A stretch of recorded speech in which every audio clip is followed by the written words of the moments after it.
You're listening to the TFG1 podcast, episode 10, recorded, oh crap, what's Friday's date? The 27th of March, 2008.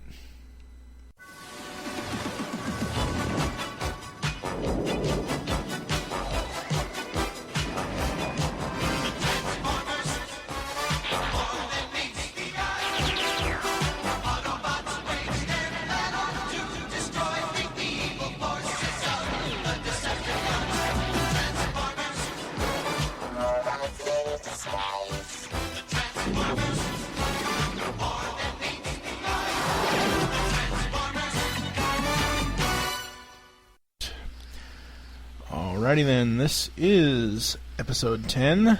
Yay, I have 10 episodes. My name is Michael Blanchard. I am your host on the TFG1 podcast, and today we have a special treat. We are breaking Steve/Megatron's TFG1 cherry. Well, at least on a non-supplemental episode basis. Hey Steve, hey what's Mike, going on? what's going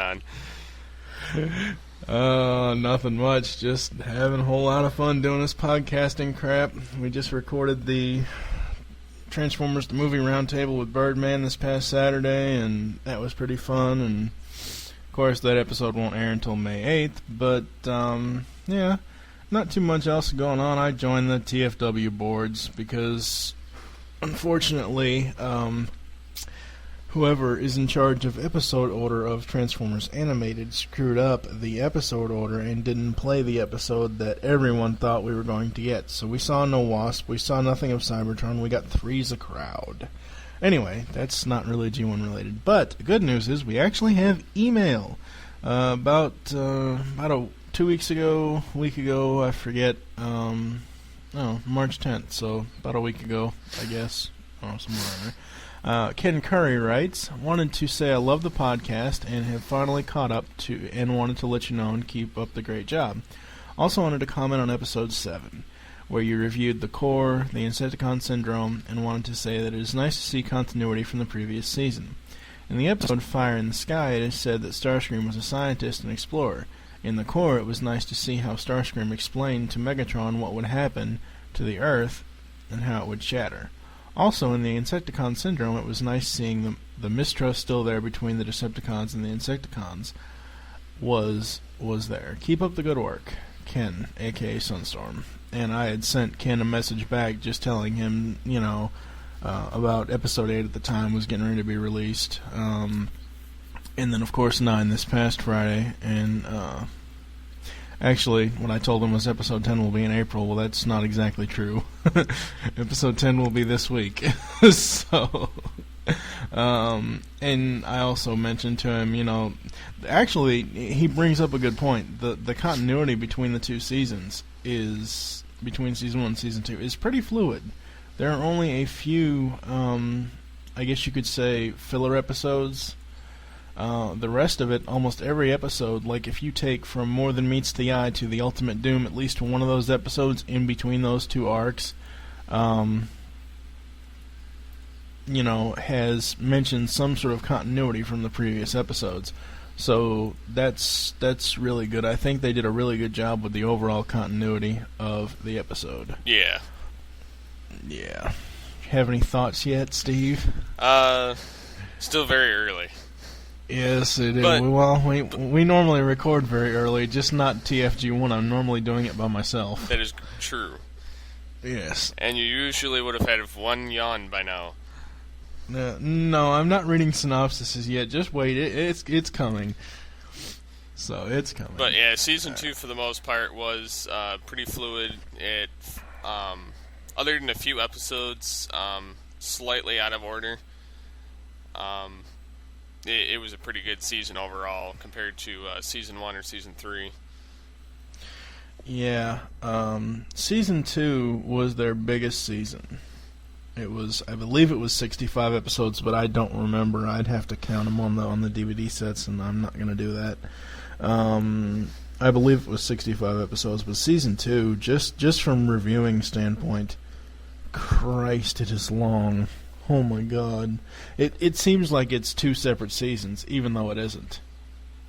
It just, Oh God! It lasted from we have four. After this, we'll have 4 more episodes. After episode 14, season 2 is over. Thank God. No, there's only 26 episodes. No, that's bullshit. Well, you're bullshit. So there. No, I don't think so. There was more than 26 episodes. There has to be more than 26 episodes. It's like 5 episodes per podcast and 9.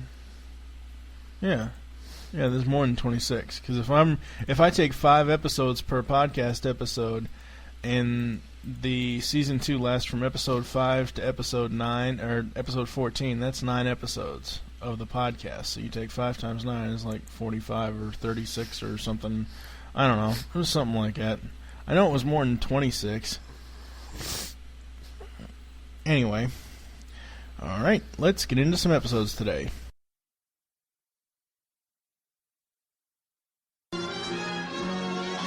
We've been searching for hours. Not the slightest sign of Cosmos. But there is a native in that tree shooting arrows at us. As long as I breathe, Titans will not worship false gods. False gods? To hazard a guess, the Decepticons arrived before we did. Look, if you stop shooting and start talking, maybe we could work something out. There's the temple. Your friend is held prisoner inside. There he is. This is terrible. Cosmos has been in worse predicaments. No, I mean worshiping him like he's some kind of god. We're not gods, we're just fancy machines, Talaria.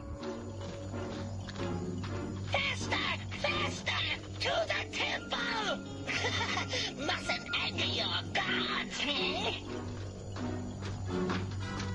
Autobots! Right you are, and here's something for you. There's 2 of them. I better warn Astro Train. Stand and fight, coward! Pretty good odds. 2 against 2.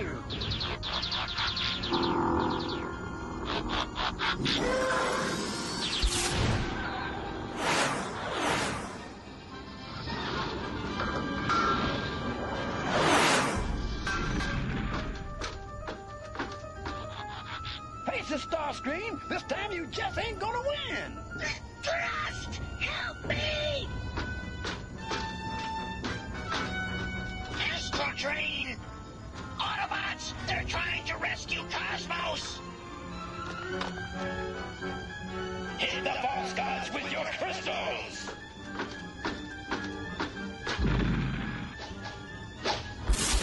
Oh no, I'm on your side. Slay them! Use larger crystals! No, it's dangerous. Obey your god! Up first is the God Gambit. To synopsize this episode, we start this episode off in deep space, where an alien race is worshipping something they call a sky god. Some rebels come in and destroy the statue. We then see Cosmos being chased by Astrotrain in deep space. Cosmos attempts to contact Autobot headquarters on Earth.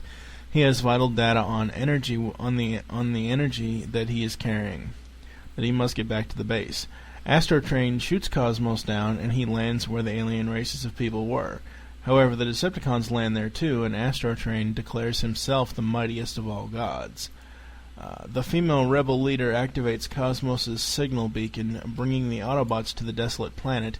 However, the Decepticons learn of this treachery and blast the woman. She escapes, though, just as Cosmos reactivates, and he blasts Starscream. Astrotrain blasts Cosmos as well, as they're all running low on energy. Meanwhile, on Earth, the Autobots prepare a rescue mission of Cosmos. Jazz and Perceptor board Omega Supreme, who then blasts off for the distant... It's actually a distant moon is what it is. The Autobots arrive, but the Decepticons trick them. Jazz and Perceptor find the crystal energy mine. While there, the Autobots learn of the sacrifice Jazz attempts... Jazz attempts to rescue, while Perceptor gets the energy they need to refuel Omega Supreme.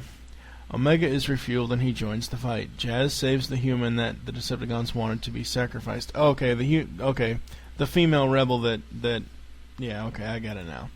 Omega Supreme gets the Decepticons to retreat, but not before Astro Train destroys the crystal mines, starting a chain reaction that will blow the entire moon up. Omega and the other Autobots help the people to another planet, and the episode ends there. It's been a while since I've seen this, but I remember when I first saw it that I was like, okay, this is starting with not Transformers. This is starting with an alien race on some moon. I don't know. Just wasn't really that great of an episode in my mind. Well, in my opinion, I didn't really care for this episode. I thought it was pretty boring. It's mostly just filler. Yep. There's nothing really worth noting here on the episode. Not at all. It's not bad, but it's not one that I would sit there and be like, oh yeah, that was a great episode. It's not an Autobot Spike, and it's not a bot, so that's good. But, I mean, it's still... Some shows I can handle being shown something completely different that has nothing to do with what the show is, like Transformers, you know. But with that show, it just didn't... The other note that I had on the little notes thing I wrote up, the only good thing about it was showing Astro Train more than normal. I mean, because recently, you know, going through season 2, before this episode, Astro Train was maybe in 1 or 2 scenes, and then that was it. I didn't really notice any animation or sound flubs. It was basically, like you said, just a filler episode, and I really don't really care for it. Alright. Nobody seems to want you, so that makes you mine. We're gonna fix you up good. This is a most disturbing development.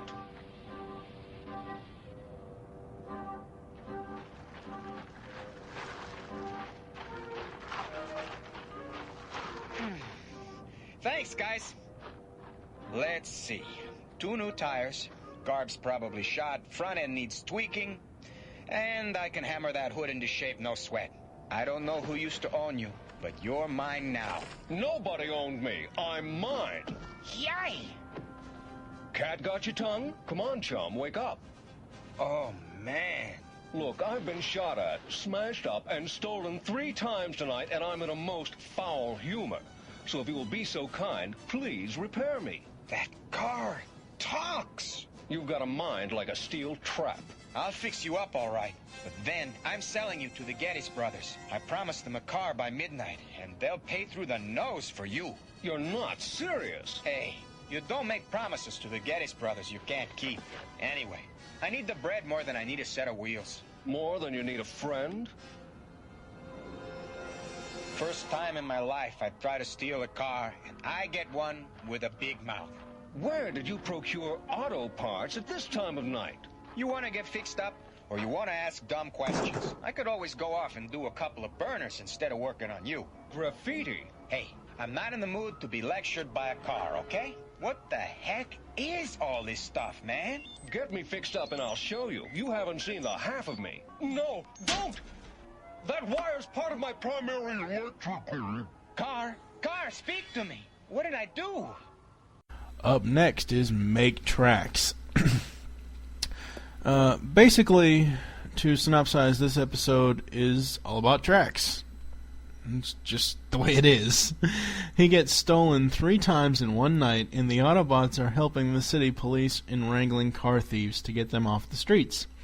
Trax gets shot at, and a human boy named Raoul must help repair him. Raoul and Trax find out that the head guys of the car theft ring were working for Megatron.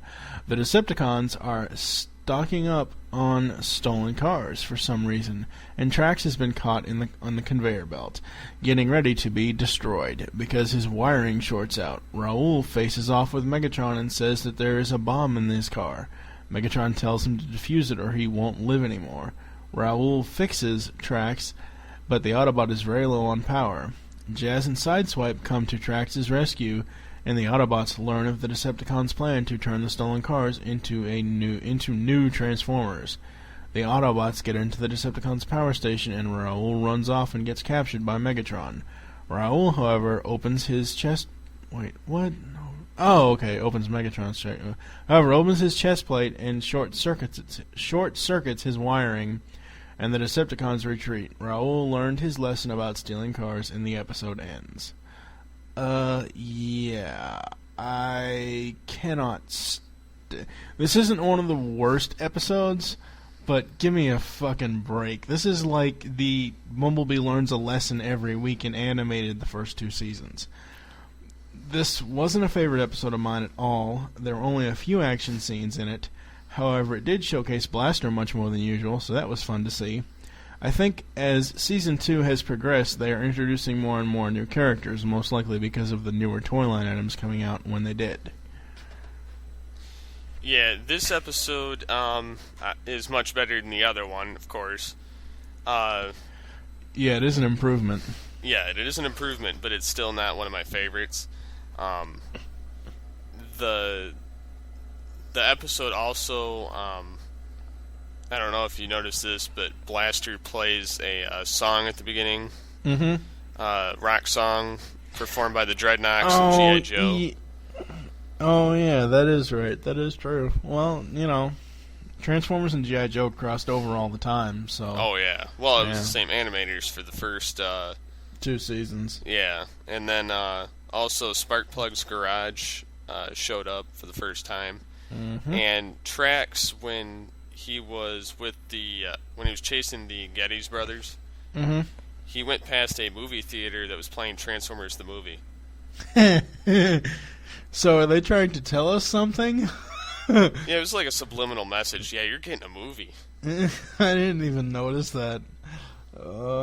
I just wanted to... I think there's only one episode in the entire ones that we're going to be reviewing in this episode that I actually really, really enjoyed, and that's coming up later. So yeah, on to the next episode, which will be Child's Play. Strike one, Decepticons!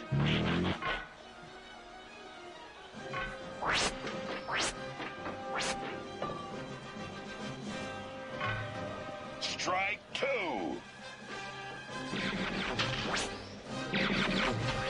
Try my rocket ball, shorty! Time for a base hitter! Now that's what I call a grand slam! Batter up!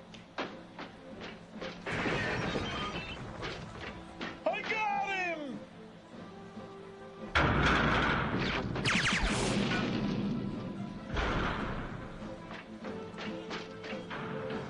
Strike three, Megatron. You're out! If I can deduce the schematical configurations, we can deactivate the space bridge.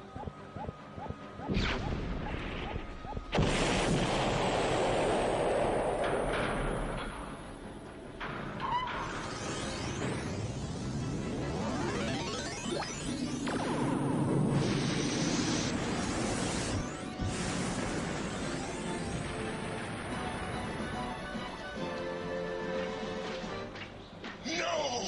It can't be! My Energon cubes are gone!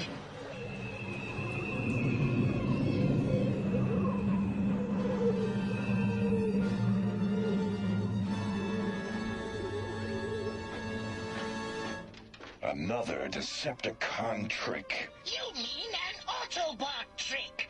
So where are we? Evidently, the space bridge transported us to this alien planet. Be very cautious, Autobots.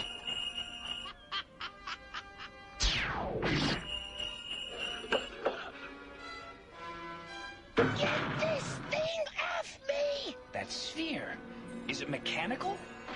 I don't think it's even self-motivating. Whatever it is, I hope it's friendly. This is Child's Play. To synopsize this episode, we start this episode off with the humans demanding that the Decepticons allow them to continue the baseball game. Oh yeah, I remember this episode now. But Megatron believes that the inside of the ballpark is an excellent spot for a new space bridge location. God. That's fucking stupid. The Decepticons are playing baseball with the humans when the Autobots arrive and attempt to stop their evil plot. However, Megatron blasts the space bridge controls, sending several of both factions off into the unknown through the space bridge.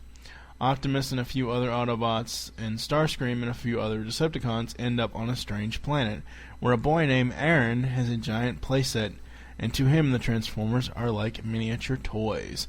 But the boy's parents say that he can't have them. The authorities on Aaron's planet want to dissect the Transformers, but Aaron won't let them. The Autobots are going to use Aaron's dad's telescope to get back to Earth. And they end up in the sewers fighting each other and the rats. The Decepticons escape and search for Aaron's house, but the Autobots find the house first. The Decepticons break into the house and get on the light beam instead of the Autobots. Back on Earth, the Decepticons arrive on Earth and get attacked by alligators. What the hell? Aaron gives the Autobots a toy rocket ship, which Perceptor converts into a real rocket to get them back to Earth, thus ending this episode. This is one of those fun episodes, but it's not one of my favorites. I think these episodes we're reviewing today is where the G1 series turned more into the scientific type of deal than the action of the day episodes. Seeing the boy with the Transformers as toys was very cool. It showed everyone how as kids we would play with our toys and everything. Yeah, this, like you said, is another filler episode, not one of the favorites. Obviously not in continuity. I mean, it is, but it's not for the fake, But, well, actually, it does have continuity, not overall, but the next episode, Quest for Survival, actually shows them. I think it's Quest for Survival. I don't know. It's either Quest for Survival or The Secret of Omega Supreme. Yeah, it's Secret of Omega Supreme. I don't know if they're out of order or what the deal is, but for some odd reason, Quest for Survival is stuck in there, in between Child's Play and Secret of Omega Supreme. And I don't think Prime or any of the other Autobots or Starscream or any of the Decepticons that were with them are actually in that episode. I don't know. I have to wait until I actually read the synopsis for that one. But, yeah. When I first watched this, and I rewatched it I think a couple of nights ago, I'm like, oh my god, you have to be fucking kidding me. Like I said, it's a nice way to show how children of the 80s could actually play with the Transformers toys while they're watching the cartoon. It's a very whacked out, weird way to show it, but you gotta have story somewhere. Well, it's like watching Small Soldiers. Yeah, except this didn't have Tommy Lee Jones as Major Chip Hazard. Yeah. Alright, so on to the next episode. Very interesting. What is it? What is what? Your diagnosis. Morphobots. I'm certain of it. Morphobots? I thought they were extinct. As did I. Morphobots. Yes, I understand, Perceptor. It seems the Morphobots have left their planet in a desperate search for sustenance. Also, Prime, we have reason to believe that they are capable of devouring any robotic form. Yes, approach them with extreme caution. This is Megatron. I'm receiving you, Megatron. An Autobot convoy appears to be headed for a northeast valley. The insecticide must be there. Order the Insecticons to stay away until we've destroyed the insecticide. What does that loudmouth show-off want?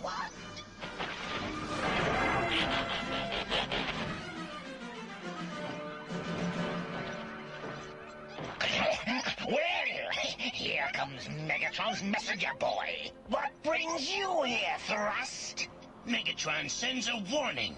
The Autobots have acquired a robotic insecticide, which is capable of destroying you and your forces. You are not to go near the valley just northeast of here over those mountains. Once he destroys the insecticide, he will let you know it's clear. Then you may continue on any path you wish. How considerate of Megatron. Do you expect us to believe that sentimental trash? He values your safety. What's Megatron really hiding in that valley? Your insolence is disturbing. Here's an electronic message to take back to Megatron. Give our best wishes to Megatron. Those dirty roaches, I'll show them.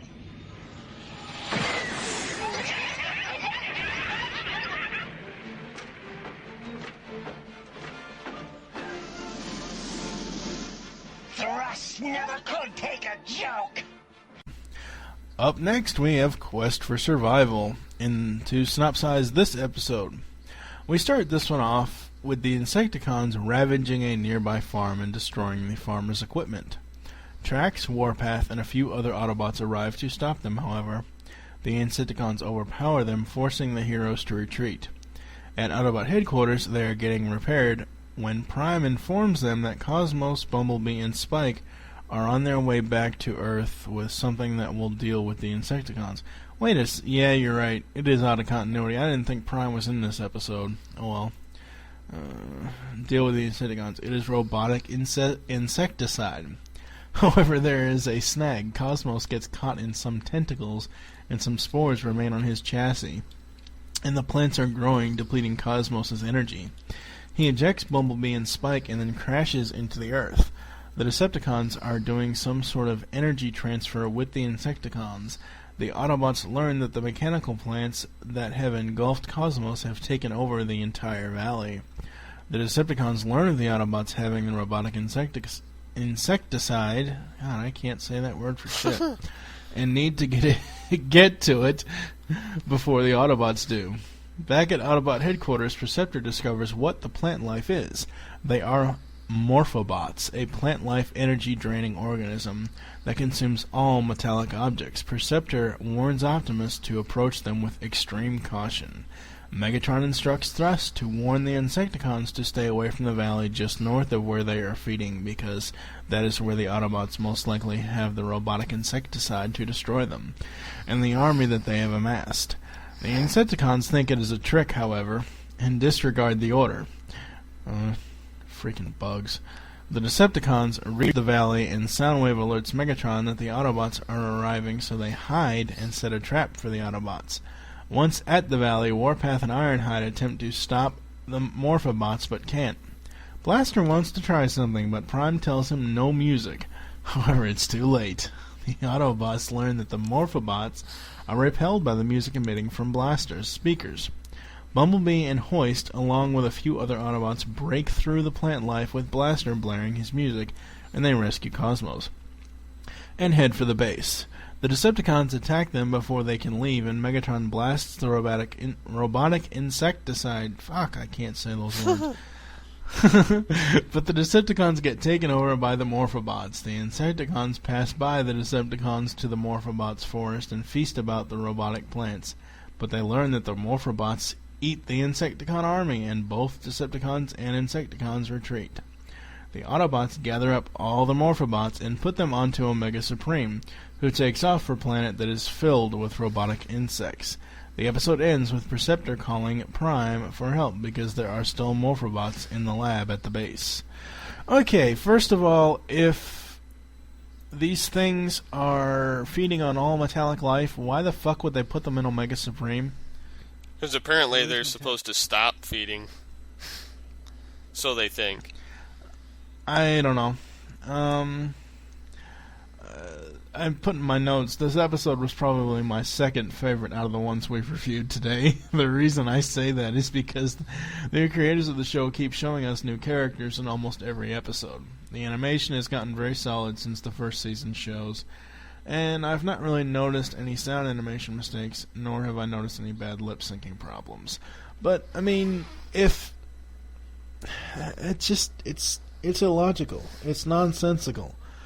If the thing eats all metallic life, and it consumed Cosmos, and it was going to consume the rest of the Autobots, the only way, unless I forgot to write in there that Blaster was riding with him, that would be the only way that they could have these plants inside Omega Supreme to fly to a planet with a bunch of robot insects.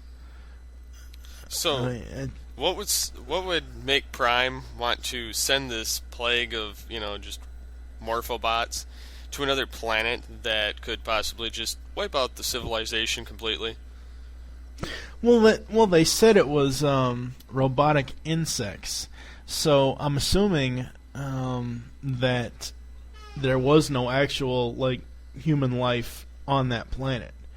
They specifically said in the episode that they were sending these things, or these Morphobots, or whatever the hell they are, that this plant life, to a barren planet that only has robotic insects as its inhabitants.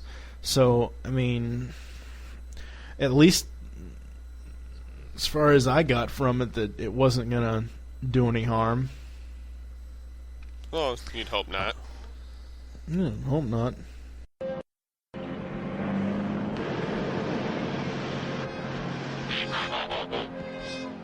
Omega Supreme, it's Prime. Omega Supreme.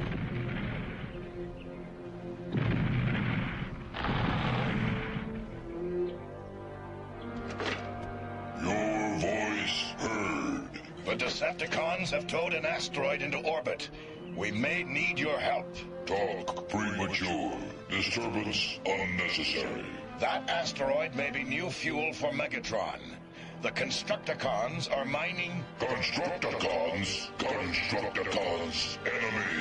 Enemies die. This is a military mission, not a vendetta, Omega. Results same. What happened between you and the Constructicons, Omega? Question irrelevant. Answer private. I want to know about it. Order received. We'll talk. Can you talk like a normal Autobot? Just this once I will talk the way I did on Cybertron before the betrayal. Omega Supreme, you're as fit as any Guardian robot I ever examined.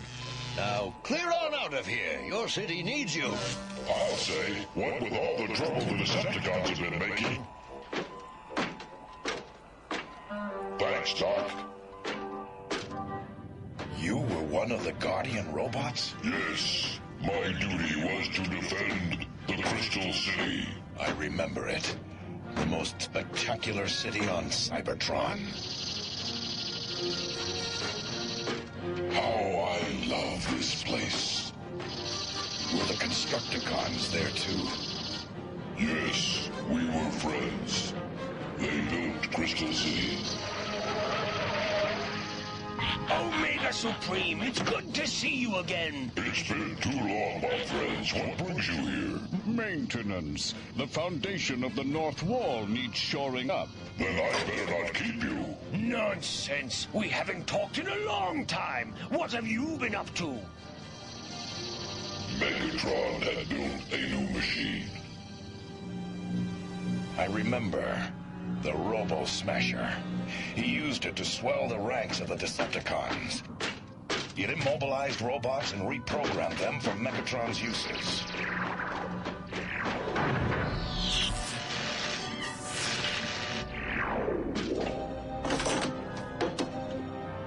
Instruct me, Megatron.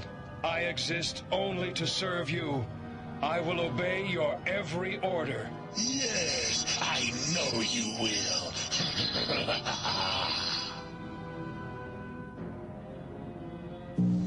Constructicons have created entire cities, but when my Robo-Smasher gets through with them, they'll create only havoc. We must be off, my big friend. High time I got on the job, too. What happened next was not known to me for many hours. Here we are. We'll start with the inner wall.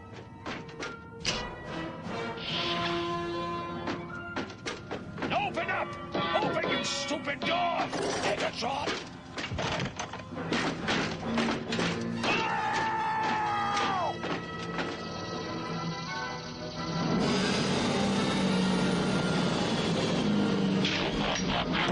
Omega Supreme! What? What is it? The capital city is under Decepticon attack. They need you. But I can't just leave my post. We'll guard Crystal City till you get back. Hurry! They need you. I'm on my way. Constructicons, let's go to work.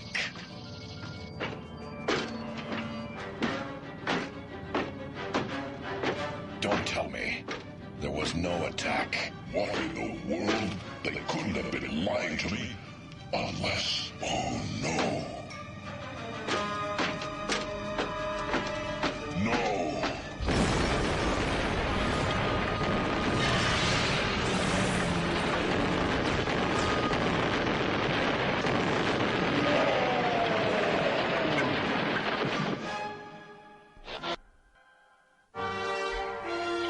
So, the Constructicons betrayed you, Omega Supreme. They destroyed Crystal City. The worst was yet to come.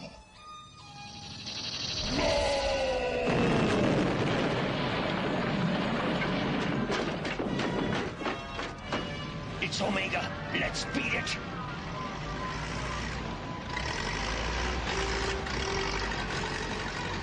My friends, my city, all gone. Megatron's work. I must rescue my friends, then I shall have revenge. For weeks, I tracked them.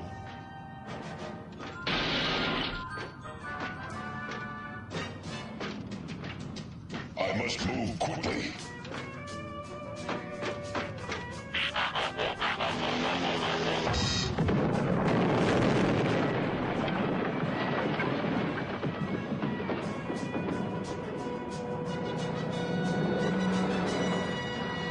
Get back!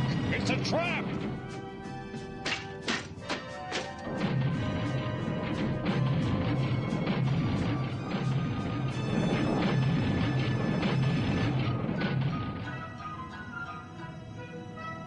Quit squirming. This is for your own good. I'm going to reprogram you back to your old self if it's the last thing I do.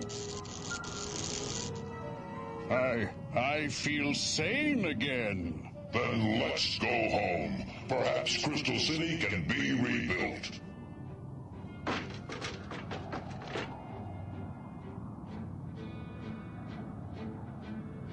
Robo-Smasher, careful. I don't want it to get you guys again. Then I learned. I know. Megatron's reprogramming can never be undone. But there was more. Megatron had given them a new form. Devastator. Quit squirming. This is for your own good.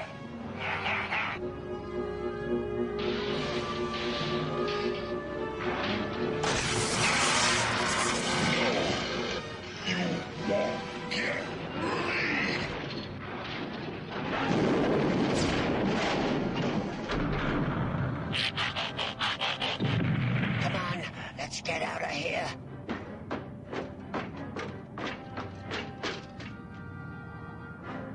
Megatron failed. I lived, but changed. Since then, I feel only hate for the Constructicons. They fled Cybertron in a starship. And you followed them. I did. for millions of years across the galaxies. And then you heard they'd found where Megatron was and rejoined him, here on Earth. I followed. I have been waiting. I want you to stay here and take no action against them until you hear from me. Understand?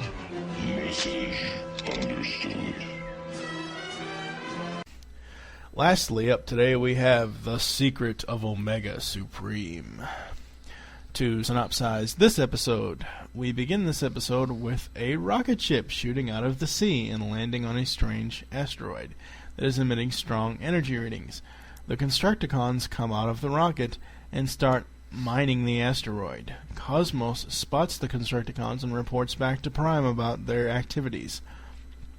Prime has Cosmos go back up into space and to get more information on why the Constructicons are mining this asteroid. Paraglide wants to know what Prime will do now that the leader states that he is going to go see the only other Autobot who can fly to outer space, Omega Supreme. Prime finds the giant robot, but Omega will not... Let's see, what does it say here? Omega will not help because he wants revenge against the Constructicons.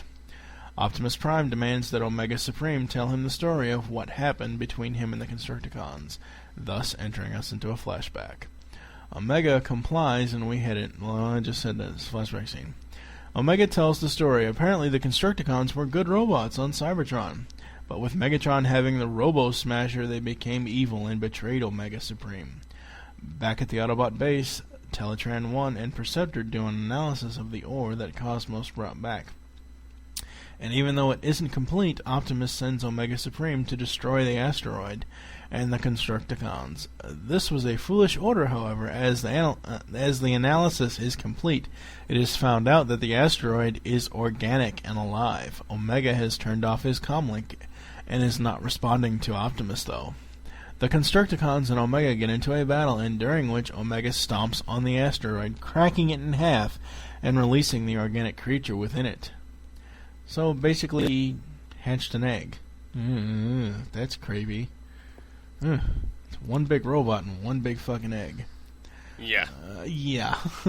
On Earth, Teletran informs Optimus that the asteroid was like I just said, like an egg for the creature, and it supplied the creature with food. It's only attacking because it's hungry.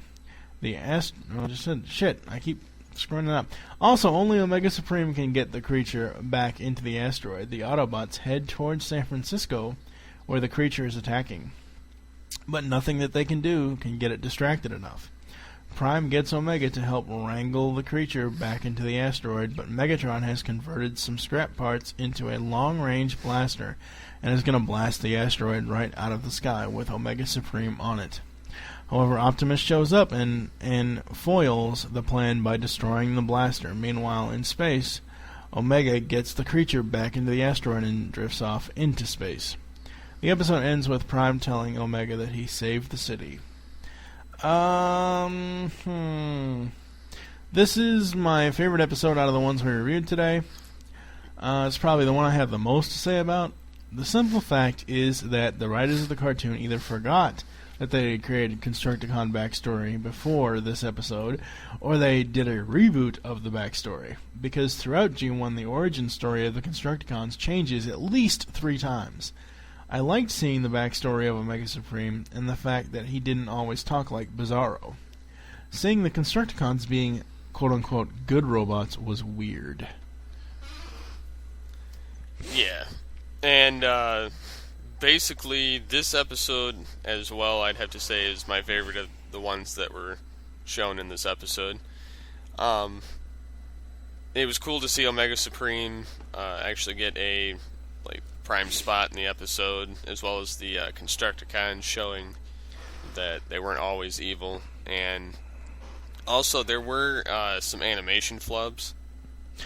Yeah, I'm sure there were. I seem to remember a few. I just don't. I don't know. It's been a while since I've actually seen the episode. So. Well, I had seen them, and some of them were too fast, so I looked them up. Yeah. And so this one is Sideswipe is shown chilling next to Megatron outside or inside the Decepticon base at the beginning.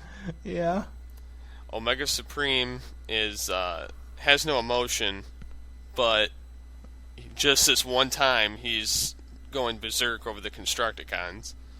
Mm-hmm. And while Devastator is fighting Omega in the mountains, Hook is shown at the ore refinery with Megatron and Starscream. Yeah, that would be kind of impossible. Considering he's one of their key components. Yep. So, yeah. Well, that ends these episodes today. The Transformers will return after these messages.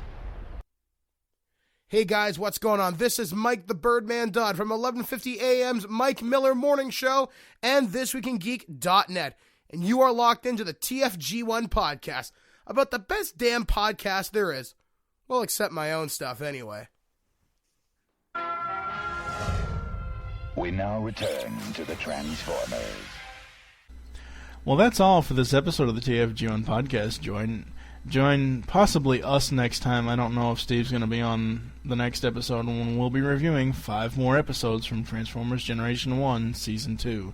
Those being The Gambler, Kremzeek, Sea Change, Triple Takeover, and Prime Target. Thank you for joining us on the TFG1 podcast. There are 4 ways to get in touch with us or leave feedback for the podcast. The first is you can visit the PredaconEmpire.com forums and get all your Transformers discussion topics there. And before I go on to the second thing, I have to say, all you current forum members, if you don't start posting, I'm going to send Megatron after you fuckers. Because, yeah, we need more people posting than just me and Steve. The second is that you can follow me on Twitter. You can actually follow both of us. Mine is the TFG1, or not the, it is TFG1 Podcast, and Steve's is SCP-21. The third is that you can visit the Earth2.net forums. I have a thread over there for the podcast under the banter section. And the fourth is the email address, which is tfg1podcast@gmail.com. For now, I am Michael Blanchard, and you are... I am Steve/Megatron of All Things Transformers. Saying the immortal words of Optimus Prime, transform and roll out, and thank you for listening. Until next time.